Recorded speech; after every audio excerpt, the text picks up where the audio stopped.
You are not my daughter. Get out of my house. The woman who said those words had waited 22 years to hold her daughter. So why did she let her go? Stay until the end. You will understand everything. To understand, we go back to a cold morning in an alley behind a restaurant. She had been watching people eat through glass for 3 days. Hunger does something to your dignity. It strips it away one layer at a time. Inside that restaurant, at table 9, sat a woman who had everything the world respects and nothing the heart needs. Can I have what you're leaving? I haven't eaten in 3 days. Miss, you cannot be in here. Please step outside before I call someone. Do not touch her. This young woman is my guest. Please, I don't want to cause trouble. People are staring. I don't matter. Who told you that? What is your name? Opal. My name is Opal Sandoval. Felix, bring the best you have. Fresh fish, warm bread, soup, dessert, everything for my guest. The first hot food in 9 months. Her hands hovered as if it might vanish, as if kindness were a trick she had fallen for before. Why are you doing this? You don't know me. I'm a dirty stranger who asked for scraps. Because a long time ago, I was hungry too. Hungry for something money could never buy. I pay a fortune to eat here. I refuse to dine beside a homeless person. Remove her now. Allow me to introduce myself. Gwendolyn Ashford. I own this building and 3 others on this block. If a hungry human being ruins your appetite, the door is right there. No one will miss you. She did not know that the woman defending her owned the ground beneath every person in that room. She only knew someone had finally seen her. Nobody has shown me kindness in so long. People look at me like I'm trash. You matter, Opal. Not for what you have, not for where you sleep. You matter because you exist. Tell me the good things. Something you love. Something you dream about. I love books. I dreamed of being a teacher. I got a scholarship once. And what happened?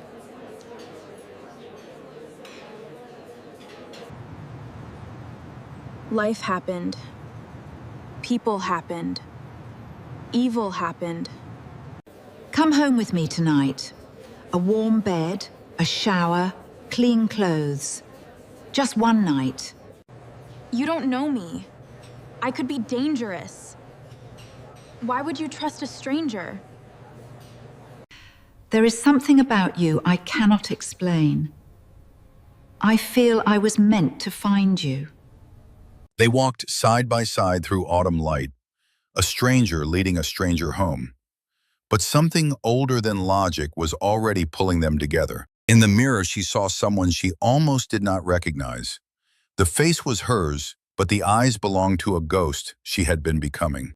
Behind a locked blue door, Gwendolyn held a photograph she had not shown anyone in 2 decades. The girl in the picture had a dimple on the right cheek. This is where you live? This is bigger than the whole orphanage. A house this big, with nobody to fill, it is not a home. It is a museum. She slept in a room painted with clouds and did not know whose hands had put them there. She did not know the room had been waiting. Gwendolyn stood outside that blue door and felt the floor tilt beneath her. The mole, the dimple, the age. She did not dare to hope, not yet. I want every record found, every name, every document, and find the nurse who disappeared 22 years ago. Mornings became something new, shared silence, warm bread, the small rituals that make a house begin to breathe again. Are you all right? You seem distant, like you are carrying something heavy. I am waiting for news that will change my life. And I am terrified. I found her, the nurse, Vera Koslov. She is critically ill and she wants to reveal everything. The baby did not die that night. I could not kill her. I left her at an orphanage instead. The order came from within the family. Your brother-in-law, Demetrius Ashford, for the inheritance. 22 years of grief collapsed into a single truth. Her own family had stolen her child for the price of an inheritance. He stole my daughter from me. His own family. For money. There is one way to be certain. A DNA test. I have a trusted lab. 48 hours. 48 hours. 2 days between a life spent grieving and the answer that could undo everything. She barely breathed. It is positive. 99.9%. Opal is your daughter. The paper said 99.9%. But Gwendolyn had known since the first night. A mother knows. A mother always knows. My girl, my Opal, you are alive, you are here, after all this time. Opal, I need to tell you something that will change everything. Listen with an open heart. 22 years ago, I had a daughter. They told me she died. But she did not die. She was stolen. St. Rose's? That is where I grew up. They told me nobody wanted me. Nobody abandoned you. You were stolen from me. I cried for you every single night for 22 years. No, that does not happen in real life. I am nobody. You must be wrong. You have a mole below your left ear. Your father had that same dimple. The blue room was yours. She read the words 3 times. Each time they meant the same impossible thing. She had a mother. She had always had a mother. You are my mother. I had a mother. I had you all along. 22 years dissolved in that embrace. Every cold night, every empty plate, every time she believed she was unwanted, answered in one pair of arms. There was a man, Rowan. He said he loved me. He took everything and disappeared. Nobody will ever hurt you again. I have the money, the lawyers, and the will to protect you. Days turned into weeks, and the house began to sound like a home. Footsteps, laughter, the turning of pages, the clink of teacups at breakfast. I want to go back to school. I want to be a teacher. I want to earn my own place. That is my daughter speaking. Of course you will study. You will be extraordinary. But happiness, in life as in stories, is often only the prelude to the storm. And the storm had a name. 2 names. She trusts me. Well, trusted me. I know how to manipulate her. Together we can erase her. Make the old woman believe the girl is a fraud. A mother who just found her child is fragile. Feed the fear. It began with a letter, anonymous, precise, designed to plant exactly one seed: doubt. What if the tears had been a performance? More letters followed, photographs, a paid witness, each one a blade aimed at the thread between mother and daughter. And fear is a thread that frays fast. Opal, I need the truth. Did you know who I was before that restaurant? You think I deceived you? You think my hunger was an act? That my tears were fake? I am leaving. Keep your money. I never wanted it. I just wanted a mother. She walked toward the door with nothing but the bag she came with. The same girl leaving the same way, alone. He did not know it yet, But this was the moment his trap failed. Stop! Opal, stop! Forgive me. I let fear blind me. I almost let them steal you again. No one who wanted money would give up millions for a hug. Only my real daughter would walk away. You believe me? You really believe me? With all my soul. And we will find who did this. Together. Because you are my daughter. She stayed. The bag stayed on the floor. And in that hallway, under warm light, two women chose each other over fear. Kiara, find who sent these letters. Find where Rowan is. You have 48 hours. Pay whatever it takes. And Rowan did not act alone. He has been meeting with Demetrius Ashford, your brother-in-law. Every thread led to the same two men, greed and cruelty, working together, betting that a mother's fear was stronger than a mother's love. They were wrong. I kept a recording of Demetrius giving the order. 22 years I held it as insurance. Use it. Bury him. You saved her life. You could have killed her, and you did not. I forgive you, Vera. She had one move left. Not rage, not lawyers, something more elegant. She would let the guilty walk into the trap themselves. Demetrius, darling, I caught a thief pretending to be my daughter. Come see for yourself. Alone. How terrible. I always warned you about that girl. A street orphan. What could you expect? Tell me, Demetrius, you who know so much about family, what really happened to my daughter 22 years ago? She died. A tragedy. You know that. How curious.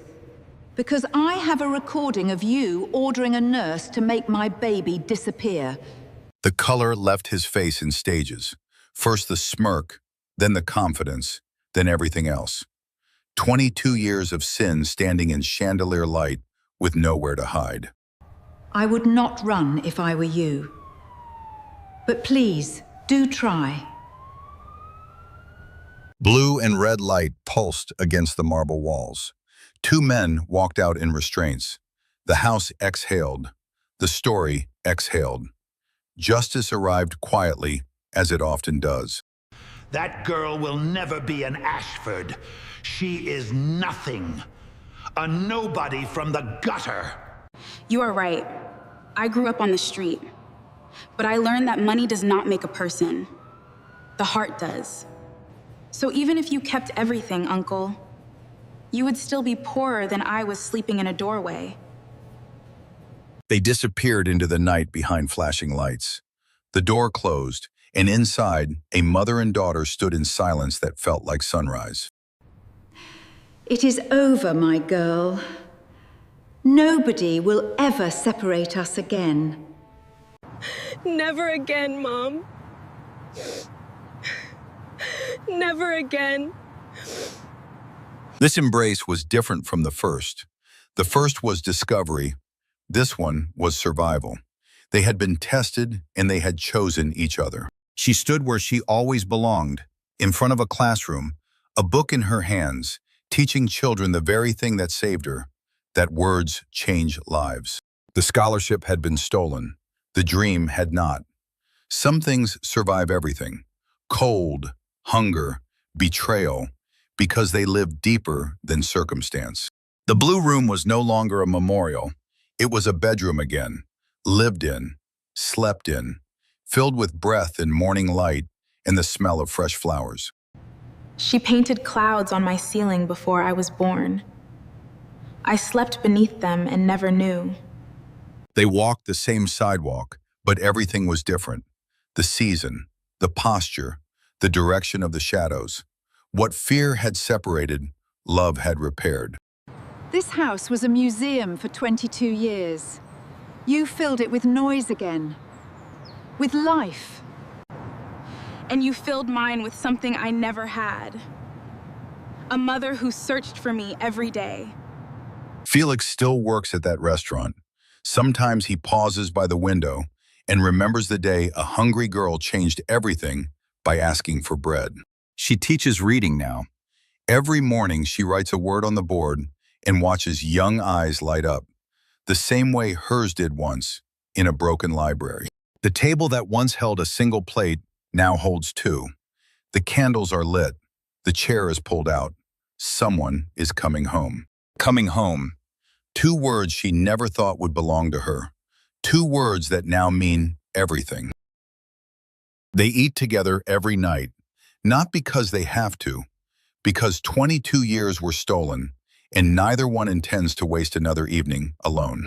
The bracelet stays, faded blue thread beside gold, a reminder that the girl who survived the street lives inside the woman who teaches children to dream. I keep this bracelet so I never forget where I came from, or how close I came to vanishing.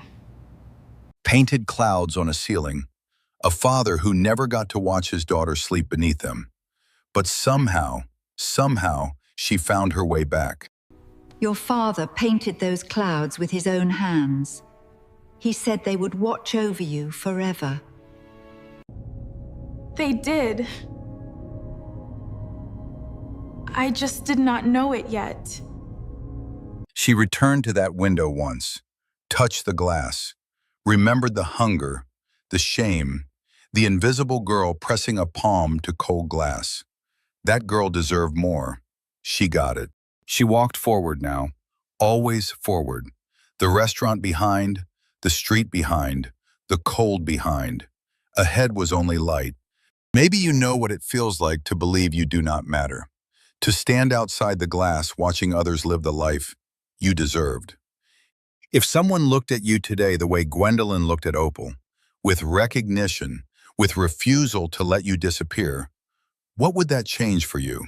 Have you ever been seen, truly seen, by a stranger who changed everything? Or are you still waiting?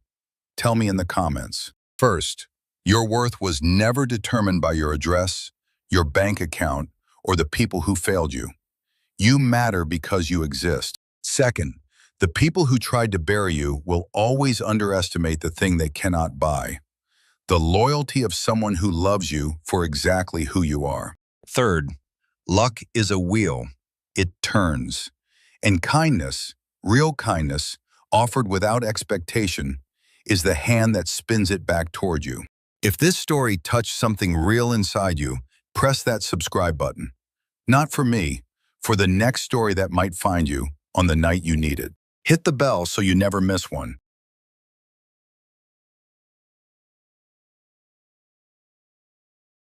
Leave a comment, tell me your story, or just say you were here tonight. Share this with someone who needs to remember they are not invisible. Like this video, it tells the world that stories about kindness still matter. Thank you for being here. Thank you for watching until the end. You matter. I will see you in the next one.